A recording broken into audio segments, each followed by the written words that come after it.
This channel does not promote any violent, harmful, or illegal activities. All content provided by this channel is meant for an educational purpose only.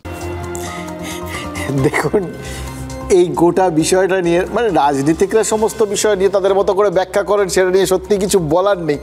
কিন্তু আমি অর্জুন সিংয়ের বক্তব্যটা শুনছিলাম, সাম্প্রতিককালে উনি কিন্তু ওই কনস্পিরেসি থিওরির বিবিধ ব্যাখ্যা সামনে এনেছেন। এই কদিন আগে নিজেকে বলেছিলেন যে তার বিভিন্ন রকম ওই বিষ ব্যবহার করে তাকে মারা ঠাড়া হতে পারে আর কি, এই সমস্ত সন্দেহ প্রকাশ করেছিলেন।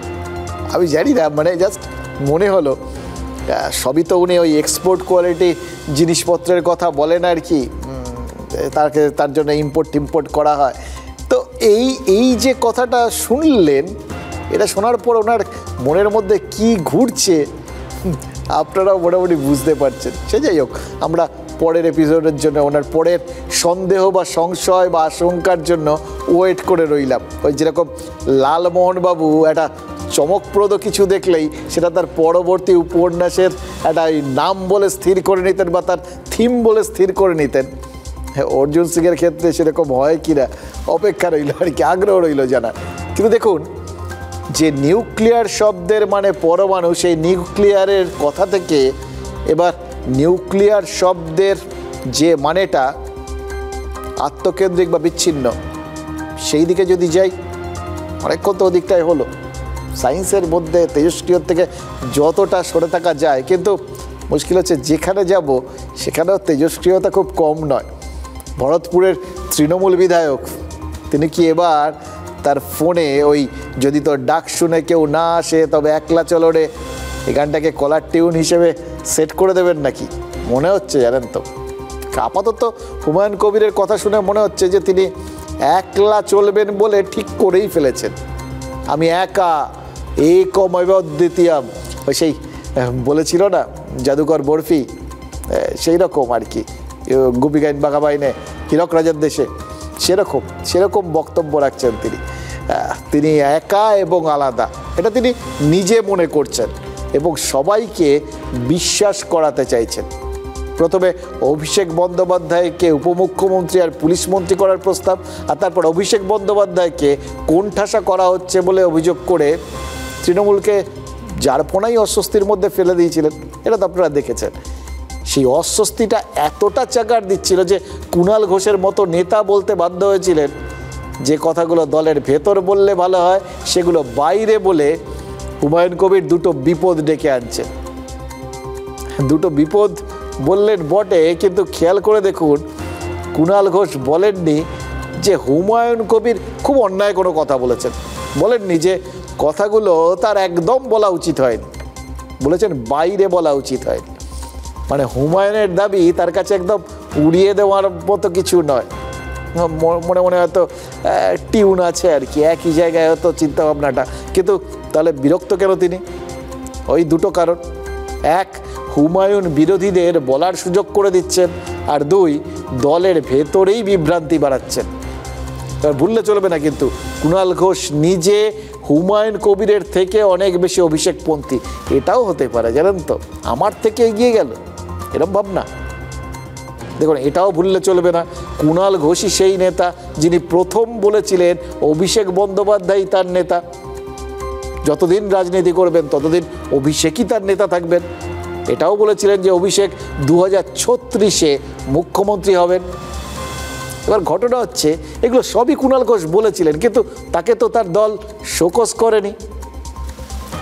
তাহলে হুমায়ুন কবিরকে কেন করলো? এক্ষেত্রে বুঝতে হবে, হয় হুমায়ুন কবির ভুল সময়ে দাবিগুলো তুলেছেন, সেক্ষেত্রে কুণাল ঘোষের থেকে তার ওই রাজনীতির টাইমিংটা শেখা উচিত, আর নয়তো এটা হতে পারে যে একটু বেশি শৃঙ্খলা ভঙ্গ করে ফেলেছেন আর কি, এতটা শৃঙ্খলা ভঙ্গ করা উচিত হয়নি, অল্প বিস্তর ঠিক আছে। তাই বিষয়টা অনেক সিরিয়াসলি নিয়েছিল তৃণমূল। দেখুন, সিরিয়াস যদি ব্যাপারটা না হয়, স্বয়ং মুখ্যমন্ত্রী কি হুমায়ুন কবিরকে বিধানসভায় নিজের চেম্বারে ডাকতেন? মমতা বন্দ্যোপাধ্যায় কি জানতে চাইতেন যে কেন শোকজের জবাব দিতে হচ্ছে তাকে, কেন দিচ্ছেন না তিনি, কেন এত বেশি কথা বলেন হুমায়ুন? এগুলো কি বলতেন? তবে অরণ্যে রোদন বলে একটা কথা আছে না, এটা মাঝে মধ্যে রাজনীতির ক্ষেত্রে খুব কাজে লেগে যায়। আজকে তো আরও বেশি করে মনে পড়ছে, আপনাদেরও পড়বে। মমতা বন্দ্যোপাধ্যায় কম কথা বলতে বলেছিলেন বলেই কি এত বেশি করে ওই শোকজের জবাবটা লিখেছেন ভরতপুরের বিধায়ক। তৃণমূলের শৃঙ্খলা রক্ষা কমিটি, অবশ্য দেখুন এটার একটা ব্যাপার আছে, তৃণমূলের শৃঙ্খলা রক্ষা কমিটিকে তিনি 3 পাতার একটা উত্তর পাঠিয়েছেন। এটাও হতে পারে তার মাথায় 3 শব্দটা ঘুরছে। তৃণমূলের তো এখন 3টে ত্রিস্তরীয় শৃঙ্খলা রক্ষা কমিটি, তো সেটাই মাথায় রেখে হয়তো 3 পাতার উত্তর পাঠিয়েছেন। তবে হুমায়ুন কবির শুধু যে বেশি লিখেছেন তা নয়, মুখ্যমন্ত্রী সাবধান করা সত্ত্বেও মুখ বন্ধ করেনি। ওই বললাম অরণ্যের রোদন। জানতে চেয়েছেন হুমায়ুন কবির, তার কথায় যদি শৃঙ্খলা ভঙ্গ হয় তাহলে কল্যাণ বন্দ্যোপাধ্যায়ের কথায় কেন শৃঙ্খলা ভঙ্গ হবে না? তৃণমূল নেত্রী মমতা বন্দ্যোপাধ্যায় বলেছিলেন তাড়াতাড়ি শোকজের জবাব দিয়ে দাও। 3 দিনের জায়গায় 23 ঘন্টার মধ্যে শুক্রবার সকালে শোকজের জবাব দিয়েছেন ভরতপুরের তৃণমূল বিধায়ক হুমায়ুন কবির। মমতা বলেছিলেন বেশি কথা বলো না। তৃণমূল নেত্রীর এই নিষেধ কানেই তুললেন না তৃণমূল বিধায়ক। শোকজের জবাব দিয়েই প্রবীণ তৃণমূল সাংসদ কল্যাণ বন্দ্যোপাধ্যায়কে নিশানা হুমায়ুনের। আমাকে শোকজ করেছিলেন, শোকজের জবাব আমি দিয়ে দিয়েছি। আমার জিজ্ঞাসা যে শৃঙ্খলা রক্ষা কমিটির কাছে যে আমার ক্ষেত্রে যেটা হলো, কল্যাণ বন্দ্যোপাধ্যায়ও কিনাঙ্কুর ভট্টাচার্যকে অ্যাটাক করেছে, তার বিরুদ্ধে শৃঙ্খলা কমিটি কোনো ব্যবস্থা নেবে কি নেবে না।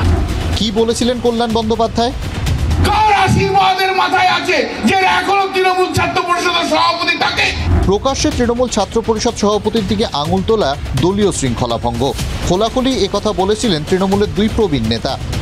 দল বিরোধী হয়েছে, ওকে দলের অ্যাকশন নেওয়া উচিত, অবিলম্বে দলের শাস্তির খাড়া হওয়া উচিত। কল্যাণ বলছে বলি আরো 5 জন বলবে, লে হালুয়া। সাংসদ যদি ছাত্র পরিষদের সভাপতিকে নিয়ে বলেন সেটাও সমীচীন নয়। যদিও কল্যাণকে শৃঙ্খলা রক্ষা কমিটির স্ক্রুটনির মুখে পড়তে হয়নি। কেন? গ্রামের নেতা বনাম শহরের নেতা তত্ত্ব ভাসিয়ে দিয়েছেন মুর্শিদাবাদ জেলার বিধায়ক।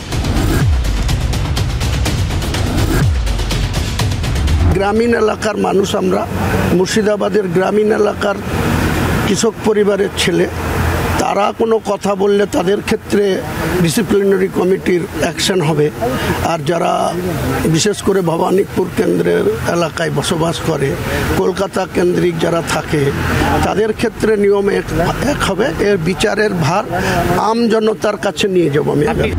গ্রামের জমি আন্দোলনের ফসল ঘরে তুলে সরকারে আসা তৃণমূলে নাকি গ্রামের নেতারাই অবহেলিত। হুমায়ুনের শব্দে শব্দে বিস্ফোরণ। গ্রামের বিধায়করা অনেক ক্ষেত্রে অবহেলিত, আমি এটুকু বলবো। দিন কয়েক আগে মুর্শিদাবাদ তৃণমূলের পর্যবেক্ষক ফিরহাদ হাকিমের দিকেও তীর ছুঁড়েছিলেন হুমায়ুন কবির। ফিরহাদ শহরের নেতা, মহানাগরিকও। গ্রামের অবহেলিত নেতা বলে কি শহরের নেতার ওপর ক্ষোভ উগরে দিচ্ছেন হুমায়ুন কবির? আচ্ছা, এই প্রশ্নগুলোর উত্তর খুঁজতে গেলেই দেখবেন কেন হুমায়ুন কবির একলা চলো গাইছেন বলে মনে হচ্ছে। কেন মনে হচ্ছে যে তার জন্য তৃণমূলের যৌথ পরিবারটা ভেঙে নিউক্লিয়ার ফ্যামিলি হয়ে যেতে পারে। কি তুললেন, কোন দিকে আঙুলটা তুললেন খেয়াল করলেন? শুধু তো ভবানীপুর অঞ্চল নয়, তার সঙ্গে সঙ্গে তিনি গ্রাম আর শহরের নেতাদের প্রতি যে মানসিকতা নিয়ে দেখা হয়, তাদের সম্পর্কে যেভাবে তাদের বিচার করা হয়, যেভাবে তাদের মানে গোটা বিষয়গুলোতে সুযোগ সুবিধা দেওয়া হয়, সেই বৈষম্যের অভিযোগ তুলে ধরলেন। আর শুধু সেটাই তো নয়, হ্যাঁ, হুমায়ুন কবির যে কথাগুলো এখন বলছেন, আজ থেকে কয়েক বছর আগে তো সেই কথাগুলোই শুভেন্দু অধিকারী বলতেন। তাহলে কোথায় নিয়ে দলকে ফেলছেন হুমায়ুন, বুঝতে পারছেন? যেই মুর্শিদাবাদে চলে আসবেন, 22-এর মধ্যে 20টা বিধায়ক 2 হাত তুলে আশীর্বাদ করেছে মমতা বন্দ্যোপাধ্যায়ের। কার চক্রান্তে, কিসের জন্য মুর্শিদাবাদের মানুষকে এইভাবে বঞ্চিত করা হচ্ছে? আগামী দিনের যে নাম্বার 2 আমাদের নেত্রী যাকে রেখেছে, তাকে আগামী দিনে আমরা মুর্শিদাবাদের মানুষের জনমতের কি চাহিদা, সেটা আগামী দিনে অল ইন্ডিয়া তৃণমূল কংগ্রেসের জেনারেল সেক্রেটারি সাংসদ অভিষেক বন্দ্যোপাধ্যায়ের দৃষ্টিতে আনবে। দেখো, নর্মালি তৃণমূলে একটা প্রচলিত কথা বা রাজ্য রাজনীতিতে প্রচলিত কথা হচ্ছে যে তৃণমূলে জবের থেকে অভিষেকের বাড়বাড়ন্ত মানে গুরুত্ব বাড়তে শুরু করেছিল, তখনই শুভেন্দু নিজেকে একলা ভাবতে শুরু করেছিলেন এবং আলটিমেটলি দলটা ছাড়েন। একথা যারা ভাবেন তারা জানেন যে কলকাতার বাকি নেতাদের সঙ্গেও কিন্তু শুভেন্দু অধিকারী সম্পর্কটা শেষ পর্যন্ত মধুর ছিল না। অভিষেকের উত্থানের আগে ওই মন্ত্রিসভায় পার্থ চট্টোপাধ্যায় এবং ফিরহাদ হাকিমের গুরুত্ব শুভেন্দুর চোখে লাগতো। বিজেপিতে যোগ দেওয়ার পরেও কিন্তু শুভেন্দু অধিকারী বারবার অভিযোগ করেছেন মমতা বন্দ্যোপাধ্যায় তৃণমূলে ওই জেলার নেতাদের বঞ্চিত করেন, কলকাতার নেতাদের মন্ত্রিসভায় সুযোগ দেন, এগোনোর সুযোগ দেন। এবার শুভেন্দুর তৈরি ন্যারেটিভ তৃণমূলের নেতারা কি বিশ্বাস করেন, এই প্রশ্ন তো উঠবে। এবার দেখুন, বিশ্বাস যদি নাই করবেন তাহলে হুমায়ুন কবির প্রায় একই সুরে এই অভিযোগটা করলেন কেন, অথবা হুমায়ুন কবিরের অভিযোগটা কেন একই সুরে হয়ে গেল? দুটো কারণ হতে পারে। এক, তিনি শুভেন্দু অধিকারীর কথাগুলো শুনেই কথাগুলো বলছেন, মনে মনে বিশ্বাস করছেন, একমত। আর নয়তো শুধু বিরোধী দল নেতার কথার সূত্র নয়, তার কাছে বক্তব্যের সপক্ষে নির্দিষ্ট পরিসংখ্যানও আছে। পরিসংখ্যান জোগাড় করাটা তো খুব কষ্টের কাজ নয়, সামান্য পরিশ্রম করলেই পাওয়া যায়। আমরা আপনাদের জন্য সেই কাজটা করে দিচ্ছি। ধরুন, কলকাতার মুর্শিদাবাদে মোট কটা বিধানসভা আসন আছে এটা জানতে হবে, আর জানতে হবে কোন জেলার থেকে কতজন মন্ত্রী হয়েছে। কলকাতা পুরসভা এলাকায় বিধানসভা রয়েছে 17টা। এই 17টা বিধায়কের মধ্যে মানে 17 জন বিধায়কের মধ্যে মন্ত্রী আছেন 6 জন, 8 জন। পার্থ চট্টোপাধ্যায় জেলে না গেলে আর সাধন পাণ্ডে তিনি মারা গেছেন, না হলে সংখ্যাটা আরও বেশি হতো। সেখানে মুর্শিদাবাদে 22টা বিধানসভা, এতজন বিধায়ক, একজনও পূর্ণমন্ত্রী নেই। অত বড় জেলায় প্রতিমন্ত্রী মাত্র একজন। রঘুনাথগঞ্জের আখরুজ্জামান মুর্শিদাবাদ সেই ভাগ্যবান বিধায়ক যিনি মমতা বন্দ্যোপাধ্যায় মন্ত্রিসভায় ঠাঁই পেয়েছেন। মানে কলকাতায় 6 জন আর হুমায়ুন কবিরের জেলায় মাত্র একজন প্রতিমন্ত্রী।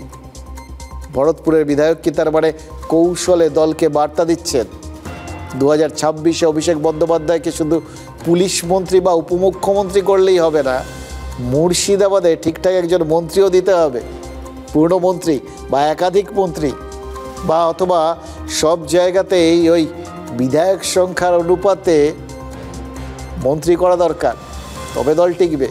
দেখুন, যে জিনিসগুলো পরিসংখ্যানের পরিপ্রেক্ষিতে হয়, উঠে আসে, মানে হুমায়ুন কবিরের এই কথাগুলো, এগুলো কি তৃণমূল খুব হালকাভাবে নিতে পারবে?